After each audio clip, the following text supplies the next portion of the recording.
Good morning all of you. मैं Bhushan sir from West Champaran Bihar. मैं उम्मीद करता हूं कि आप लोग बिल्कुल अच्छे होंगे, स्वस्थ होंगे, तंदुरुस्त होंगे। मैं भी आप लोगों के बीच बिल्कुल अच्छा हूं, स्वस्थ हूं और तंदुरुस्त हूं।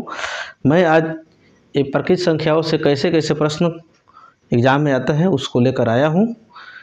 ये भारत के हर एक प्रतियोगी परीक्षाओं के साथ साथ बोर्ड के भी परीक्षा के दृष्टिकोण से बहुत इम्पोर्टेंट है।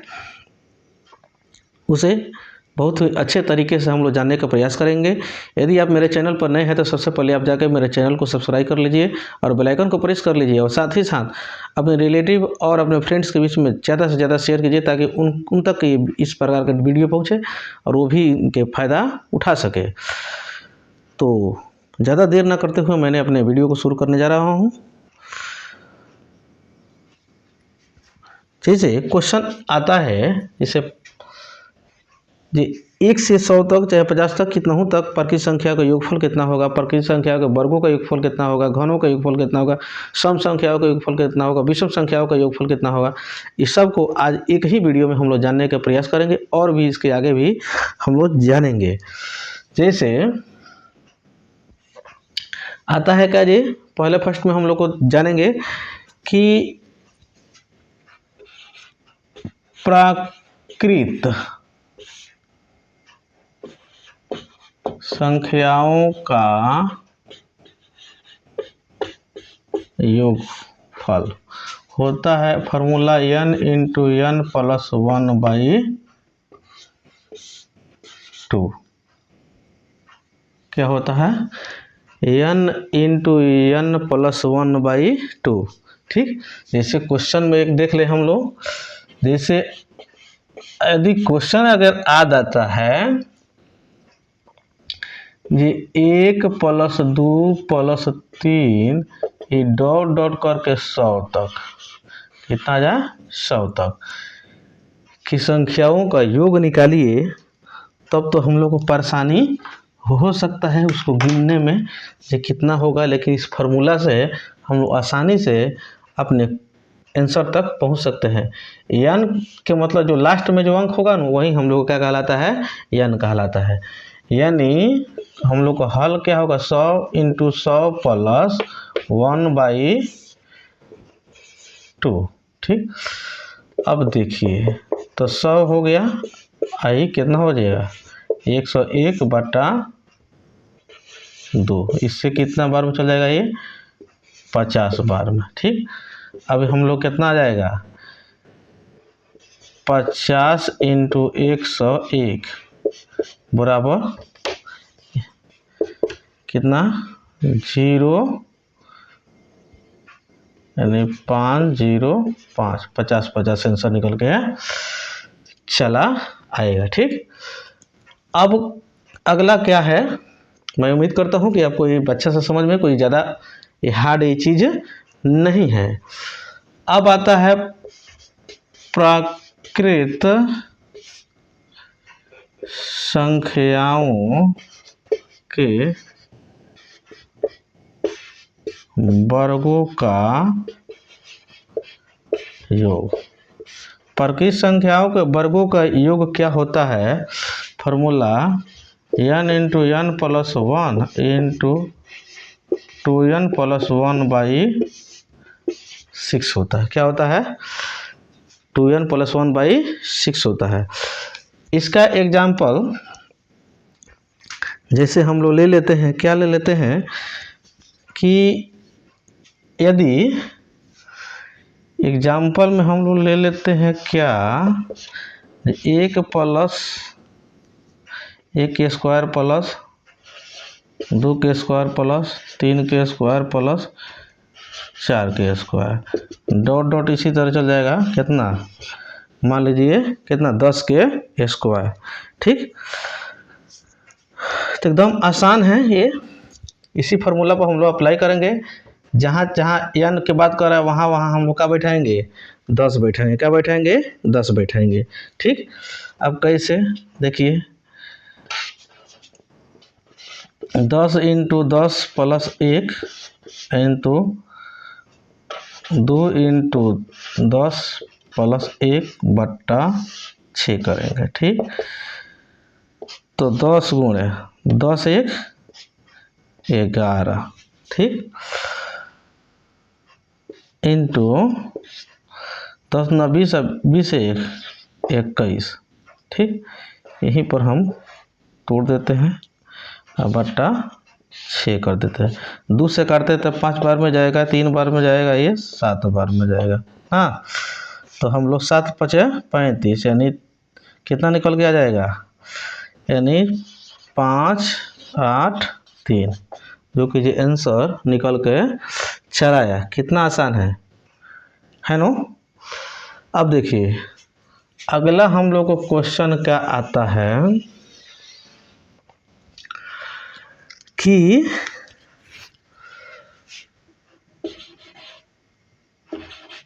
प्राकृत संख्या के घन, ठीक, प्राकृत संख्या के घन कैसे हम लोग निकालेंगे, ठीक।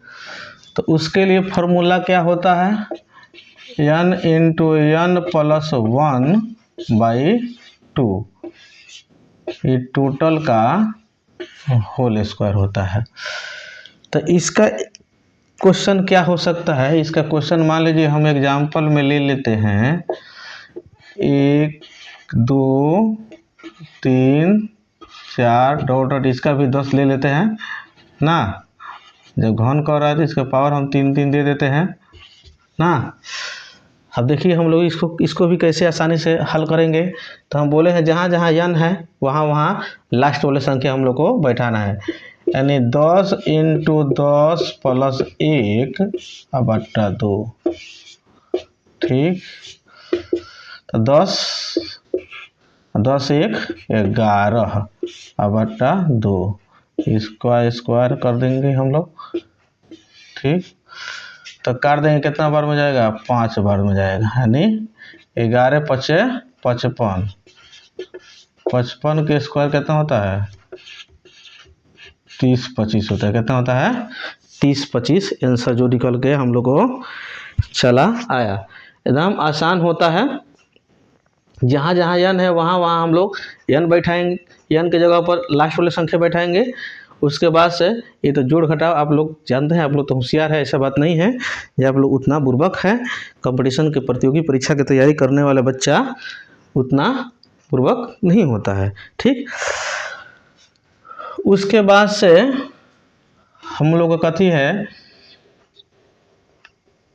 सम संख्या का योग। सम संख्या का योग कैसे निकालेंगे हम लोग। तो सम संख्या का योग जो होता है, अभी जितना भी हम लोग पढ़े हैं, जो कि ये बहुत अच्छा था। अब देखिए इसके लिए हम लोग क्या करेंगे, फार्मूला लगाते हैं n इंटू n प्लस 1, ठीक। अब देखिए एग्जाम्पल हम लोग देखें, एग्जाम्पल इसमें हम लोग को सम संख्या का योग में एग्जाम्पल क्या हो सकता है। जैसे हम ले लेते हैं 2 4 6 8, इस तरह करके हम ले लेते हैं, कहाँ तक, इतना ही लेते हैं, 2 4 6 8 10 12 14, ठीक।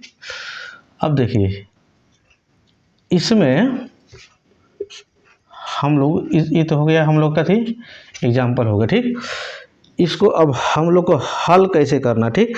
इसको हल करने के लिए थोड़ा सा हम लोग को बेसिक रूप से जाना पड़ेगा, ठीक। यदि इस तरह 1 से लेकर पूछ देता है 14 तक, तो उसको हम लोग क्या करेंगे, आधा करेंगे। क्या करेंगे, आधा करेंगे। यदि उससे ज़्यादा अगर पूछता है तो हम लोग कैसे करेंगे, देखिए जैसे यहाँ पर तो कितना है, 1 2 3 4 5 6 7 है, कितना है, 7 है। तो यहाँ पर तो हम लोग को गिन लीजिए कितना है, 7 है। तो हम लोग बैठा देंगे कितना, 7 इंटू 7 प्लस 1 ना, यानी 7 इंटू 7 1 8 8 7 56। इस तरह भी जोड़ कर हम लोग देख सकते हैं 10 10 20 और 20 10 30 30 10 40 2 42 42 14 56 हो गया। ठीक, तो देखिए इसमें कहीं कुछ नहीं करना है। जैसे इसमें देख लेना, जैसे मान लीजिए हम पूछ दें कि 1 और 50 के बीच में कितने सम संख्या है। ठीक, तो आपको इसका आधा कर लेना। किसका कर देना है? इसका जो अंक हम पूछेंगे लास्ट तक उसका आधा कर लेंगे हम लोग। ठीक है, और आधा करके वो उसी संख्या को हम लोग का मान लेना है, n मान लेना है। इसमें जिसे अभी तक हम लोग पढ़ते आए हैं, ये लास्ट वाली संख्या हम लोग को n कहलाता है। क्या कहलाता है? लास्ट वाली संख्या। लेकिन जहाँ पर सम संख्या पूछेगा और विषम संख्या पूछेगा, उसमें हम लोग लास्ट वाले संख्या को n नहीं मानेंगे।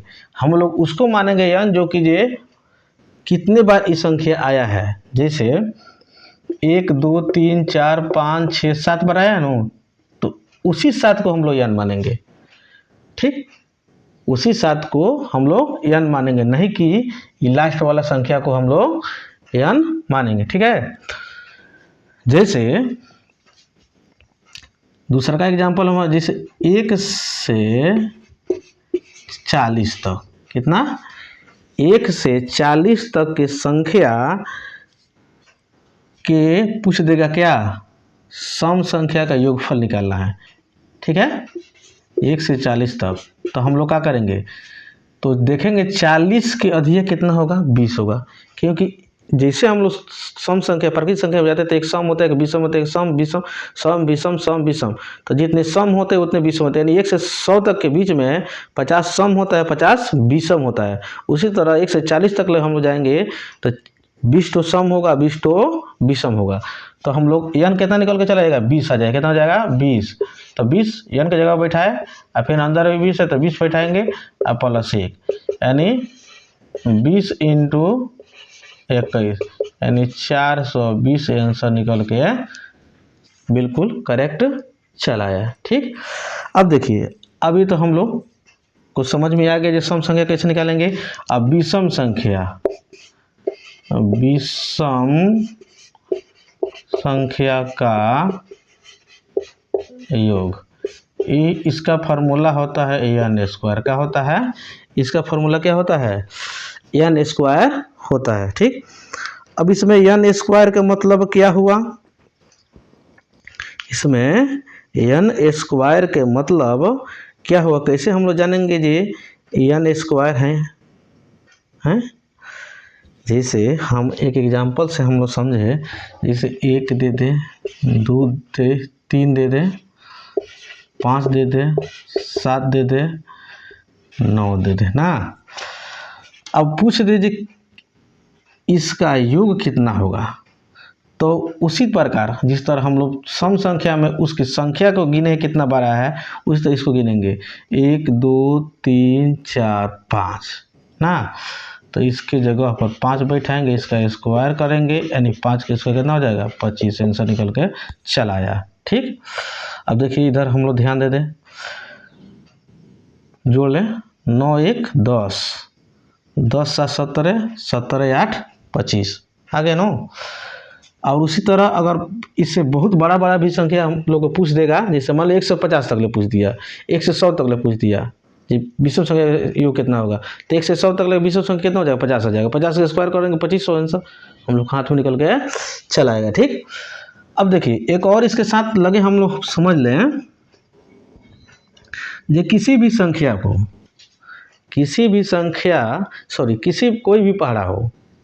कोई भी पहाड़ा हो उसको कैसे हम लोग योगफल निकालेंगे। जैसे मान लीजिए 2 के कोई पहाड़ा दे दिया, क्या दे दिया? 2 के पहाड़ा दे दिया।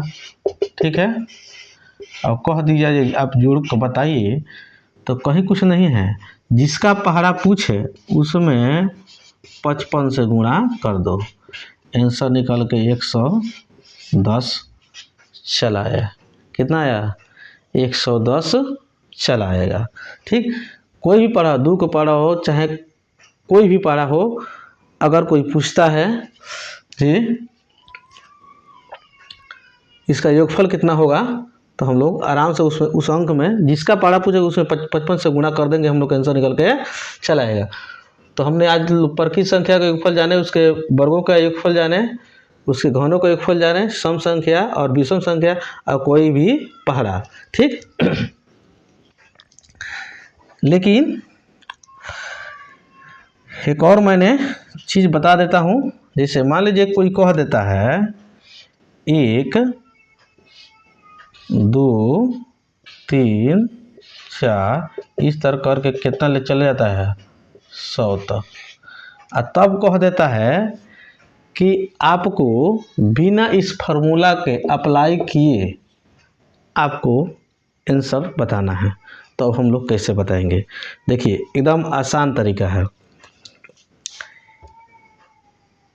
इस शुरू वाला के लास्ट वाला में जोड़ेंगे, ठीक। तो कितना आएगा 101 आएगा। कितना आएगा 101 आएगा। फिर मान लीजिए इसके पीछे 99 होता ना, तो फिर इसको जोड़ते तो कितना आता है 101 आता। फिर इसके पीछे 98 होता ना, फिर इसको जोड़ते तो कितना आता है 101 आता। इस तरह हम लोग जोड़ते अगर आएंगे तो हर एक कंडीशन में कितना आएगा 101 आएगा। अब इस तरह के पेयर हम लोग को बन के कितना रहा, यानी 2 को बदले में 1 लिखा जा रहा है 101, यानी इस तरह हम लोग का कितना पेयर बन गया है, यानी 50 पेयर बन गया है। कितना आएगा 50 पेयर बन के आएगा। 50 से गुणा कर देंगे हम लोग, कितना निकल के चलेगा, जो कि ये 5050, यानी 50 आंसर निकल के चलेगा। इस तरह भी लॉजिकल भी हम लोग बना के अपने आंसर तक पहुंच सकते हैं। तो मैं उम्मीद करता हूं कि आप लोग को ये बिल्कुल अच्छा से समझ में आ गया होगा, और इससे संबंधित अब जो भी क्वेश्चन आएगा आप लोग से छूटने नहीं जा रहा है, क्योंकि ये बिल्कुल आसान होता है और जानकारी के अभाव में आदमी इसको बार बार परीक्षा में छोड़कर चला आता है। तो शुरू से अंत तक मेरे वीडियो में बने रहने के लिए बहुत बहुत तहे दिल से धन्यवाद। इसे ज़्यादा से ज़्यादा अपने दोस्तों और अपने रिश्तेदारों में शेयर कीजिए। इसके अगले पार्ट मैं लेकर आ रहा हूँ बहुत जल्द। तब तक के लिए जय हिंद, जय भारत।